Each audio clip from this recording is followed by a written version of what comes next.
अरे तकदीर और भाग्य कहते हैं। अब हमारा नवीन कर्म क्या है? हम उसको रोक सकते हैं, तकदीर को, भाग्य को बदल देंगे।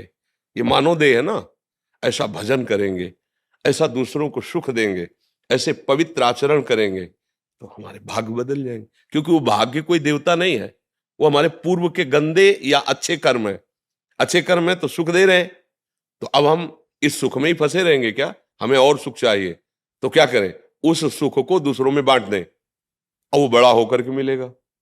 अब हम क्या करते हैं? अपने सुख के लिए दूसरों के सुख का नाश करते हैं। अब वो और बड़ा होकर के मिला तो महा दुख भोग रहे हैं, राह से न समझने के कारण। तो दुख और सुख देने वाले शुभ और अशुभ कर्म जो हमारे भाग्य में लिखे हैं, वो अगर हम मिटाना चाहें तो एक ही बात है, भगवान की शरण में होकर नाम जप करते हुए दूसरों को सुख पहुंचाए। बात समझ में आ रही?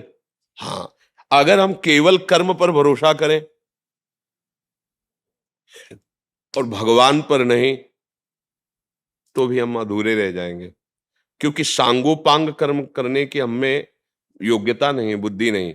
किसी भी कर्म को जब तक सांगोपांग नहीं किया जाता, तब तक उसका फल प्रकट नहीं होता। हमसे त्रुटियां हो सकती हैं, तो हम क्या करें? बड़े का सहारा ले लिया। अब जो त्रुटि होगी उसको नष्ट कर देंगे, तब हमें मोक्ष प्राप्त होगा, भगवत प्राप्ति होगी, हमारा मंगल होगा। तो ये मनुष्य जन्म कर्म भोगने के लिए नहीं मिला, उनको मिटाने के लिए मिला है। कि कोई भी कर्म हम मिटा सकते हैं भजन के बल से। उसे अब जैसे प्रारब्ध भोग आया है, क्या क्या समस्या है? प्रारब्ध भोग आया तो इतना बड़ा आया है, क्यों आया है? आखिरी जन्म है, खेल का आखिरी सोपान है, खत्म। जितना स्टॉक सब भस्म जो है सब, अब अपने घर जाना है, छुट्टी। जब घर जाना होता है ना तो दुकान समेट ली जाती है ना, बस समेट गई दुकान।